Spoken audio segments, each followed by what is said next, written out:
सभी को नमस्कार। कैसे हैं सब लोग? ठीक है। कुछ यूपीपी की वैकेंसी आने वाली हैं, तो हमने सोचा आप लोगों को कुछ प्रैक्टिस कराते रहें। जैसे टाइम मिलता है प्रयास करते हैं कि आप लोगों से जुड़ें, लेकिन टाइम कम मिल पाता है। तो अब प्रयास कर रहे हैं कि आपको हिंदी की कुछ प्रैक्टिस करावें।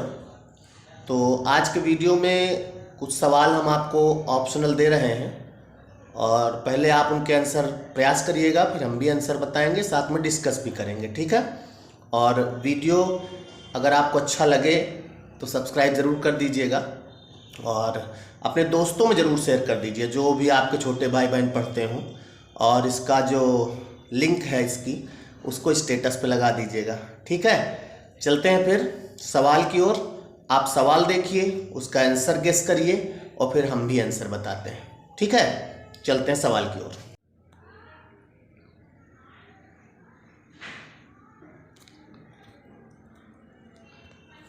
आज कुछ वाक्यांश के लिए एक शब्द हैं, आप देख रहे हैं। तो आपको पहले इसी तरह ऑप्शन मिलेगा, और चारों ऑप्शन पढ़िए, उसके बाद आंसर गेस करिए, फिर हम भी बताते हैं, चर्चा करेंगे, इससे दिमाग में सेट हो जाएगा। तो ये जो प्रत्युत्पन्न मति लिखा है, प्रत्युत्पन्न मति, इसका मतलब हमने आपको लिखाया है उत्तर न देने की क्षमता, जो फिर से उत्पन्न हुआ हो, जिसकी बुद्धि में नई नई बात उत्पन्न होती हो, जो तत्काल सोचकर उत्तर दे। हमने आपको लिखाया है, ये शब्द जो है बना है प्रति धन उत्पन्न, प्रति धन उत्पन्न धन मति से बना है। प्रति और उत्पन्न और मति से बना है ये। तो ये यानी किसी के प्रति, मति माने होता बुद्धि। शब्द का अगर अलग अलग करेंगे तो बनेगा प्रति धन उत्पन्न, यानी किसी के प्रति तुरंत उत्पन्न हो जाए मत यानी बुद्धि। तो इसका जो आंसर होगा, चौथा ऑप्शन होगा, जो तत्काल सोचकर उत्तर दे सके। हमने आपको लिखाया है किसी भी प्रश्न का तुरंत उत्तर देने वाला प्रत्युत्पन्न मति होता है, याद आया होगा। तो इसमें चौथा ऑप्शन होगा। दूसरा सवाल आपके सामने है, पार्थिव, पहले लिखा है ना, जो लोग नहीं लिखे हैं वो समझ जाए। पार्थिव, जिसका संबंध मनुष्यों से है, जिसका संबंध प्रथा से है, जिसका संबंध ईश्वर से है, जिसका संबंध पृथ्वी से है। तो इसमें पार्थिव पृथ्वी से बना है, पृथ्वी शब्द से बना है। तो आप जानते हो जो शव होता है, डेड बॉडी होती है, उसको पार्थिव शरीर कहते हैं, क्योंकि उसका संबंध पृथ्वी से होता है। तो जिसका संबंध पृथ्वी से होता है उसे पार्थिव कहते हैं, यानी चौथा ऑप्शन होगा। उसके बाद अगला सवाल है, जो इंद्र पर विजय प्राप्त कर चुका हो। देखो इसमें आप ऑप्शन में कंफ्यूज हो जाते हैं। अगर इंद्र पर विजय आ जाए, इंद्र पर एक आता जो इंद्र पर विजय प्राप्त कर चुका हो, और एक होता जो इंद्रियों पर विजय प्राप्त कर चुका हो। दो होते हैं, इंद्र पर और इंद्रियों पर। अगर इंद्र पर आ जाए तो इंद्रजीत होगा, रावण के यहाँ रहते थे शायद ये। और जो इंद्रियों पर आ जाए तो जितेंद्री होगा। समझ में आ गई बात? इंद्रियों को अगर जीत लिया है किसी ने तो जितेंद्री कहलाएगा। इंद्रियों को याद रखिए, दोनों में छोटा सा अंतर है। अगर इंद्र पर विजय प्राप्त कर लिया तो उसे इंद्रजीत कहते हैं। और इंदु और इंद्रजेय तो ऐसे ऑप्शन बनाए गए हैं। अगला है, जो उच्च कुल में पैदा हुआ हो। हमने आपको जन्म लेने वाले बहुत सारे शब्द लिखाए हैं। तो जो उच्च कुल में पैदा हुआ हो उसे कुलीन कहते हैं, कुलीन। और जो निम्न कुल में पैदा हुआ हो उसे कहते हैं क्या? उच्च कुल में तो कुलीन हो जाएगा, निम्न कुल में, कुल यानी ब्राह्मण क्षत्रिय वैश्य शूद्र। तो जो निम्न कुल में पैदा हुआ हो उसे अंत्यज कहा जाता है। अंत्यज, अंत्यज यानी अंतिम वर्ण में जो पैदा होता है, अंत्यज ऐसे लिखा जाएगा। और ज़्यादातर जन्म लेने वाले आप जानते हो उसमें जा लगा होता है, हमने बहुत सारे आपको लिखाए हैं। तो उसे अंत्यज, या अगर अंत्यज नहीं है ऑप्शन में तो उसको शूद्र भी आप लिख सकते हो। अंतिम कुल में यानी निम्न कुल में। दोनों शब्द जो भी ऑप्शन में हो कर सकते हैं आप। और जन्म लेने वाला जो पसीने से जन्म लिया हो उसे स्वेदज कहते हैं। 2 बार जन्म लेने वाला द्विज कहलाता है। द्विज आप जानते हो ना, ब्राह्मण को कहा जाता है, दांत को कहा जाता है। और एक और है, एक और है ना, कमेंट करके बताओ एक और क्या है तो जाने। तीसरा जो द्विज है वो 3 चीज का पर्यायवाची होता है। द्विज जो होता है वो 3 चीज, द्विज का मतलब होता है 2 बार जन्म लेने वाला। अगर 2 बार जन्म लेने वाला है द्विज, अगर दोबारा जन्म आ जाए तो पुनर्जन्म। तो द्विज जो है 2 चीज का पर्यायवाची होता है। एक तो हमने बता दिया क्या, ब्राह्मण, ब्राह्मण का पर्यायवाची होता है। और एक द्विज होता है ब्राह्मण के अलावा दांत, दांत 2 हमने बता दिए और हमने आपको लिखाए हैं 3। तीसरा क्या है वो आप कमेंट करके बताओ। इसमें आंसर क्या होगा, कुलीन। चौथा 5वां सवाल देखिए, निम्न वाक्यांश के लिए एक शब्द चुनिए और रूप दिए गए प्रस्तुत प्रस्ताव। अच्छा हाँ, इसमें और है शब्द कुछ, हाँ चुनिए। कानून का रूप देने के लिए प्रस्तुत किया गया प्रस्ताव या मसौदा, उसे क्या कहते हैं? कानून का रूप देने के लिए प्रस्तुत किया गया प्रस्ताव या मसौदा, यानी जो प्रस्ताव प्रस्तुत किया जाता है कि उस पर कानून बना दिया जाए तो उसे क्या कहते हैं? प्रारूप, मसौदा। मसौदा तो कहेंगे नहीं क्योंकि मसौदा यहाँ भी लिखा है तो हो ही नहीं सकता। प्रश्नोत्तर हो ही नहीं सकता, यानी विधेयक होगा। विधेयक पास नहीं होता विधानसभा से, तो इसमें कानून का रूप देने के लिए प्रस्तुत किया गया प्रस्ताव जो है वो ऑप्शन से हो जाता है विधेयक। अगला है जो मोक्ष चाहता हो, यानी मोक्ष की इच्छा रखने वाला। हमने आपको कितनी इच्छाएं लिखाई हैं? 12 इच्छाएं लिखाई हैं। जो मान लिया नहीं जानता है तो वो इसी चैनल पर इसको सब्सक्राइब कर लो चैनल को, और इसमें एक फिर प्लेलिस्ट आपको मिलेगा। उसमें देखिए वाक्यांश के लिए एक शब्द हमने लिखाया है, उसमें हमने आपको 12-13 इच्छाएं लिखाई हैं। तो उसी से होगा जो मोक्ष चाहता हो, यानी मोक्ष का इच्छुक, तो उसे क्या कहेंगे? मुमुक्षु कहते हैं, मुमुक्ष। और मोक्ष की इच्छा रखने, मोक्ष की इच्छा जो होती है वो कहलाती मुमुक्षा। इसी में हमने आपको जीने की इच्छा, मरने की इच्छा, खाने की इच्छा, पीने की इच्छा, जीतने की इच्छा सब लिखाया है ना। तो ये आप चाहें तो देख करके प्लेलिस्ट में याद कर सकते हैं, कोई ना कोई एक इच्छा आ जाती है। तो इसमें पहला ऑप्शन होगा। अगला सवाल है जिसे प्रमाण द्वारा सिद्ध न किया जा सके, जिसे प्रमाण द्वारा सिद्ध न किया जा सके। इसमें जरूर ध्यान दीजिएगा, कभी कभी आ जाता है जिससे प्रमाण द्वारा सिद्ध किया जा सके, यानी ना शब्द नहीं रहता। तो अगर ना शब्द है, पूछ रहा है, तो फिर शब्द में आ लगेगा, और अगर ना शब्द नहीं है तो वही आ हटा देंगे। तो जिसे प्रमाण द्वारा सिद्ध किया जा सके वो ना किया जा सके वो अप्रमेय होता है। और जिससे अगर आ जाए प्रमाण द्वारा सिद्ध किया जा सके तो क्या होगा? हाँ बिल्कुल सही, बिल्कुल सही आप बोल रहे हैं, प्रमेय। प्रमाण द्वारा, पर जब भी आप प्रमेय को अभी पढ़े होंगे तो उसमें लास्ट में लिखा जाता है, अगर याद हो तो, शायद भूल ना गए हो, इति सिद्धम, यानी इसको सिद्ध कर दिया गया। 8वां सवाल है गिरा हुआ। गिरा हुआ के लिए एक शब्द बताइए। कहाँ से गिरा हुआ ये नहीं मालूम नजरों से गिरा हुआ नहीं। गिरा हुआ जो होता है लुंठित, पतित, धराशायी, पालकी।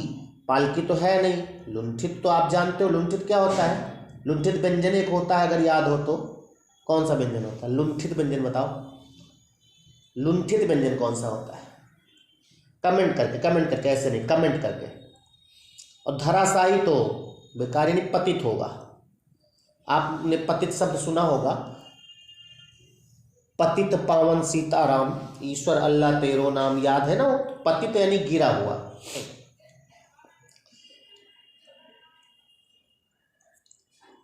उसके बाद आगे देखते हैं, अगला है जिसकी आशा ना की गई हो।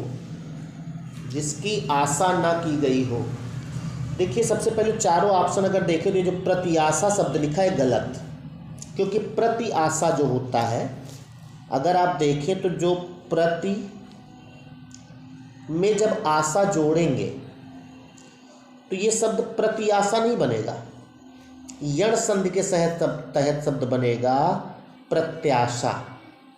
क्या बनेगा? प्रत्याशा। तो पहला तो शब्द ही गलत लिखा है।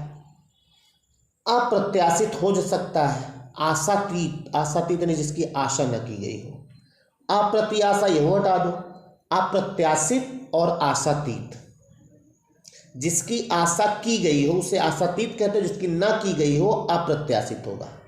ये प्रत्याशित जिसकी आशा की गई हो, और कहते देखो कहीं पर अगर दुर्घटना कोई हो जाती है या कुछ ऐसा हो जाता है तो वहाँ कहा जाता है कि वो पेपर में अगर आप देखें लिखा था अप्रत्याशित घटना घट गई, यानी ऐसी घटना घटी जिसकी आशा पहले नहीं की गई, तो अप्रत्याशित होता है। अगला सवाल, पृथ्वी के तीन ओर पानी वाला स्थान, यानी ऐसा स्थान जिससे तो जानते होंगे सभी लोग, तीन तरफ से पानी घिरा हो, उसे क्या कहते हैं? द्वीप, प्रायद्वीप, महाद्वीप। द्वीप तो कहते नहीं, प्रायद्वीप। प्रायद्वीप जो है उसके तीन ओर से पानी घिरा रहता है, उसे प्रायद्वीप कहते हैं। 11 नंबर सवाल है, जिसके पास कुछ भी ना हो। कुछ भी ना हो का मतलब गरीब हो, अकिंचन, दरिद्र, विनीत। विनीत तो होता है विनय करने वाला। अब आपने देखा होगा शादी वगैरह होती है, कोई कार्ड छपता है तो उसमें लास्ट में, सबसे लास्ट में विनीत लिखा जाता है, यानी वो विनय कौन कर रहा है। तो जिसके पास कुछ भी ना हो विनीत तो होगा नहीं। दरिद्र, अकिंचन, गरीब। गरीब तो केवल पैसा से मतलब होता है, तो यहाँ पर अकिंचन होगा। जिसके पास कुछ भी ना हो उसे अकिंचन कहते हैं। अगर जो भी शब्द आपको ना आता हो या नहीं लगा पा रहे उसको कहीं नोट करते चलिएगा, कॉपी में एक बार नोट कर लोगे, केवल शब्द नोट करिएगा। और जब शब्द नोट कर लो, जैसे अकिंचन नोट कर लो, अब अकिंचन नोट कर लिया, उसके बाद क्लास खत्म होने के बाद कॉपी उठाओ और अकिंचन क्या था उसको गेस करो कि ये क्या लिखा था हमने। तो अगर याद आ जाए जिसके पास कुछ भी ना हो, समझ लो आपको फिर पेपर में कभी नहीं गलत होगा। कल ही नहीं, अभी पेपर में, कभी जिंदगी में नहीं गलत होगा। वैसे ज़्यादातर वाक्यांश हमने आपको रटवाए हैं, हमने इसीलिए वाक्यांश शुरू किया है कि आपका रिवीजन हो तो अच्छा लगे। अगला, जितने भी अभी तक मैंने लिखाए हैं कोई भी नया नहीं है, सब पहले लिखा चुके हैं। विशिष्ट अवसर पर विशिष्ट लोगों के समक्ष दिया गया विद्वतापूर्ण भाषण, हमने जब आपको लिखाया तो यही शब्दावली लिखाया। अपनी कॉपी देख लीजिएगा, अगर पुरानी कॉपी रखी हो तो देख लीजिएगा, उसमें यही शब्द लिखे हैं। विशिष्ट अवसर पर विशिष्ट लोगों के समक्ष दिया गया विद्वतापूर्ण भाषण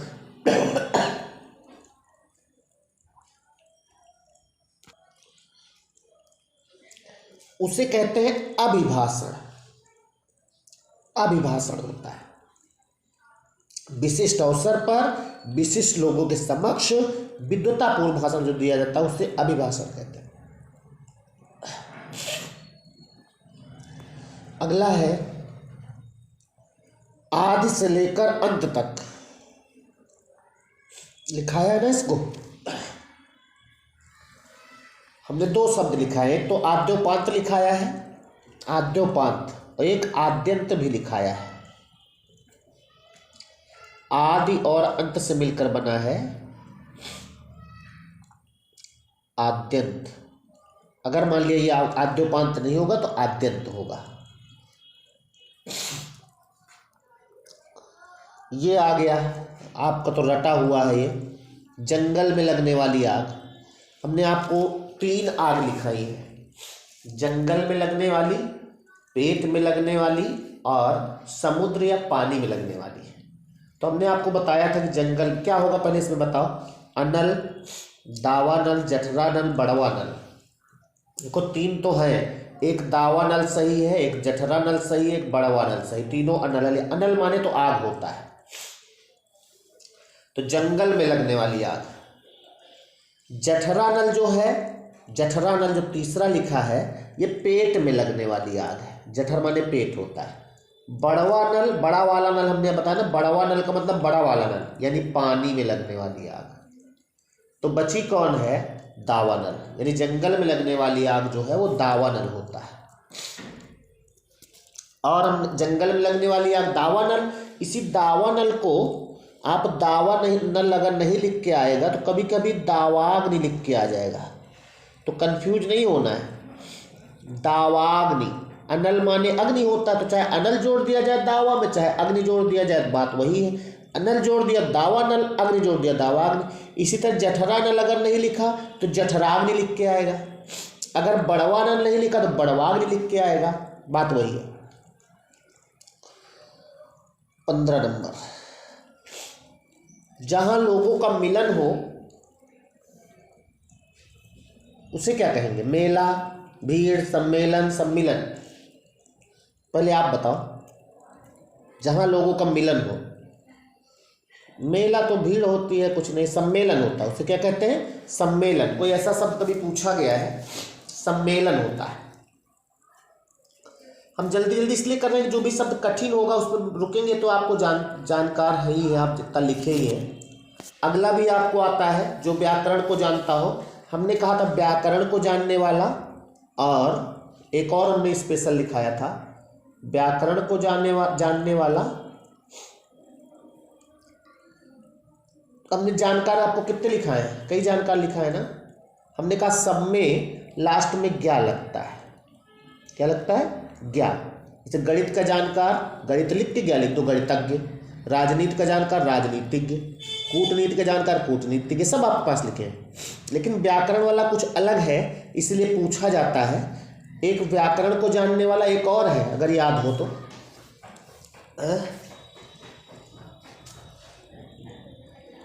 व्याकरण को जानने वाला वैयाकरण कहलाता, वैयाकरण। हाँ, एक और न्याय को जानने वाला, कोई जानता हो तो बताओ, न्याय को जानने वाला क्या कहलाएगा? व्याकरण, ये जरूर ही दोनों याद रखिएगा, ये पूछे जाते हैं। व्याकरण को जानने वाला वैयाकरण कहलाता, तीसरा। और न्याय को जानने वाला बताओ? न्यायज्ञ नहीं होगा, इसमें ज्ञान नहीं लगेगा बीच में। कमेंट करके बताइएगा, नहीं तो अगले वीडियो में बताएंगे आपको। आपको आता सबको, इसी बहाने कमेंट करिएगा। इसमें दो ही ऑप्शन है। किसी प्रतियोगिता में विजयी होने पर दिया जाने वाला जो दिया जाता है, किसी प्रतियोगिता में जो विजयी होते दिया जाता है, क्या दिया जाता है? जब प्रतियोगिता में कोई विजयी होता है तो उसे क्या दिया जाता है? पुरस्कार दिया जाता है। सिंपल सा है, इसलिए इसमें दो ऑप्शन अभी आगे मिलेंगे, लेकिन उन्हें इन्हीं से काम हो गया, पुरस्कार होगा। ये दो ऑप्शन, उपहार, प्रेमोपहार, इससे मतलब नहीं। अगला सवाल जो मेन है उस पर रुकेंगे। लिखा सख्य भाव मिश्रित अनुराग को क्या कहते हैं? सख्य मतलब यहाँ पर बना सखी, सखी, सख्य भाव मतलब सखी भाव। सखी भाव मिश्रित अनुराग, अनुराग यानी प्रेम, तो प्रेम, स्नेह, सख्य भाव नहीं, प्रणय कहते हैं उसको, प्रणय। प्रणय संबंध आपने सुना होगा, शादी जो होती है, तो सख्य भाव मिश्रित अनुराग को प्रणय कहते हैं। अगला है कुसंगत के कारण चरित्र पर दोष लगना, यानी जिसके संगत गलत हो जाए, चरित्र पर जो दोष लगना, उसे क्या कहते हैं? अपयश, अपकीर्ति, कलंक, दुष्चरित्र। क्या? हाँ बिल्कुल सही, कलंक। कलंक किसको कहते हैं? कलंक।